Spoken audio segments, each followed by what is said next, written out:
Kamu sadar nggak, beberapa tahun terakhir industri otomotif mengalami perubahan besar. Kalau dulu mobil-mobil dari Jepang dan Eropa mendominasi, sekarang mobil dari Cina mulai merangsek masuk ke pasar global dengan harga murah, fiturnya lengkap, dan juga membawa teknologi yang canggih. Fenomena ini mirip dengan apa yang terjadi di industri HP beberapa tahun yang lalu. Dulu kita hanya kenal HP-HP flagship dari brand ternama seperti Apple dan Samsung. Tapi sekarang brand Cina seperti Xiaomi, Oppo, dan Vivo sudah menjadi pemain besar di dunia. Nah, pertanyaannya, apakah industri otomotif juga bakal mengalami hal yang sama?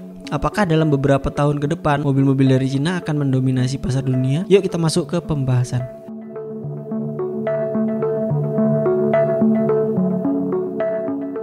Satu, harga murah dan fitur mewah. Kalau bicara soal mobil Cina, mungkin dulu banyak yang meragukan kualitasnya. Tapi sekarang mobil Cina datang dengan desain yang lebih modern, teknologi yang canggih, dan juga harga yang jauh lebih terjangkau dibandingkan merek-merek Jepang ataupun Eropa. Misalnya di harga 300 jutaan, mobil Jepang mungkin masih menawarkan fitur standar seperti head unit chill, material interior yang biasa, dan fitur keselamatan dasar yang mungkin ada beberapa yang kurang lengkap. Tapi kalau mobil Cina dengan budget segitu, kita sudah bisa mendapatkan mobil sunroof, layar besar, sistem keselamatan yang lengkap, bahkan teknologi hybrid atau listrik.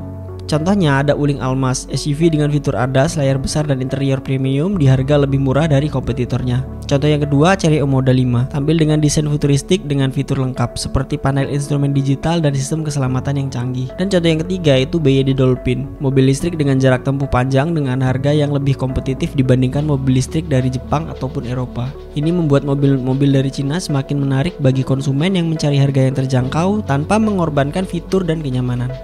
Bab 2. Data penjualan mobil dari Cina. Bukti nyata bahwa mobil Cina mulai menguasai pasar bisa dilihat dari data penjualan. Dalam beberapa tahun terakhir, produsen mobil dari Cina terus mencatatkan pelonjakan ekspor ke berbagai negara. Dan berikut adalah data yang berhasil saya rangkum dari berbagai sumber ya. Yang pertama, Cina menjadi produsen mobil terbesar di dunia. Tahun 2023, Cina telah berhasil menyalip Jepang sebagai eksportir mobil terbesar dengan lebih dari 4,4 juta unit terjual ke luar negeri. Ini termasuk mobil konvensional, mobil listrik, dan juga mobil hybrid. Yang kedua, Wuling sukses besar di pasar Indonesia. Contohnya Wuling Air EV menjadi mobil listrik terlaris di Indonesia, mengalahkan kompetitor lain dari Jepang dan Korea. Bahkan model seperti Convero dan Almas juga semakin diterima oleh masyarakat Indonesia. Yang ketiga, BYD mengalahkan Tesla dalam penjualan mobil listrik. Pada akhir 2023, BYD secara resmi menggeser Tesla sebagai produsen mobil listrik terbesar di dunia. BYD Dolphin dan BYD Seal semakin populer di pasar global karena harganya lebih murah dengan spesifikasi yang lebih tinggi.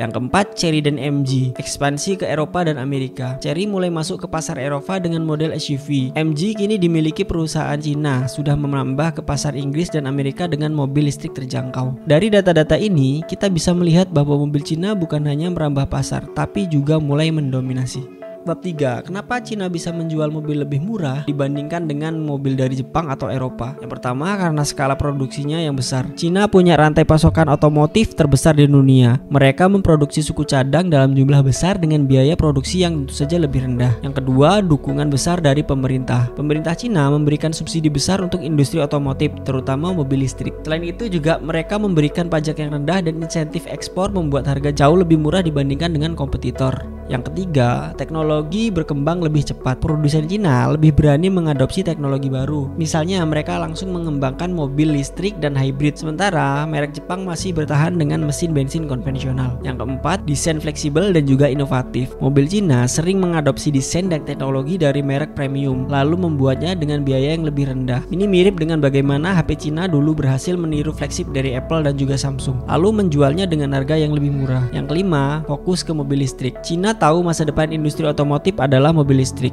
Dengan pengalaman panjang dalam memproduksi baterai dan ekosistem kendaraan listrik yang matang, mereka bisa menjual mobil listrik dengan harga lebih murah dibandingkan dengan pesaing. Dengan berbagai strategi ini, mobil Cina jauh lebih menarik dibandingkan dengan mobil dari Jepang, Korea, ataupun Eropa yang harganya tentu saja lebih mahal dengan fitur yang lebih sedikit. Bab 4. Kenapa mobil Jepang dan Eropa bisa kalah? Mobil-mobil dari Jepang, Korea, dan Eropa semakin sulit bersaing dengan mobil Cina. Alasannya, pertama karena harganya lebih mahal. Merek Jepang dan Eropa cenderung mempertahankan standar harga premium. Sementara mobil Cina berani menjual murah dengan fitur yang lebih banyak. Yang kedua, inovasi yang lebih lambat. Produsen seperti Toyota dan Honda lebih berhati-hati dalam mengadopsi teknologi baru. Cina berani langsung loncat ke era mobil listrik dengan fitur yang lebih canggih. Yang ketiga, ketergantungan pada pasar lama. Merek Jepang dan Eropa masih mengandalkan pelanggan loyal yang sudah percaya dengan brand mereka. Tapi sedikit demi sedikit generasi muda sekarang itu mulai percaya juga dengan tawaran dari Cina ya, di mana mereka menawarkan mobil yang harganya lebih murah dengan fitur yang lebih lengkap. Yang keempat, biaya produksi lebih tinggi. Terutama merek Eropa dan Jepang itu punya standar manufaktur yang lebih ketat sehingga biaya produksi lebih mahal. Sementara di Cina itu bisa ditekan dengan skala pembuatannya yang jauh lebih besar. Yang kelima, kurang agresif dalam pemasaran. Mobil Cina gencar melakukan promosi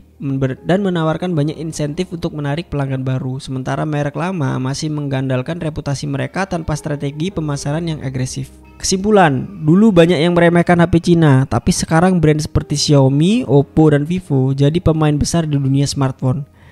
Hal yang sama juga mulai terjadi di industri otomotif. Kita lihat dalam 10 tahun ke depan, jalanan akan dipenuhi oleh mobil-mobil Cina. Nah, kalau menurut pendapatmu gimana? Lebih bagus mana? Antara kualitas mobil dari Cina atau mungkin masih percaya dengan mobil merek Jepang atau Eropa saja? Silahkan tuliskan pendapatmu di kolom komentar di bawah ya. Kalau suka dengan video ini, jangan lupa tinggalkan like, share, dan juga channelnya subscribe ya. Kalau masih ada pertanyaan, kritik, atau saran terkait video selanjutnya, tambahkan di kolom komentar di bawah. Terima kasih teman-teman, kita ketemu di video selanjutnya.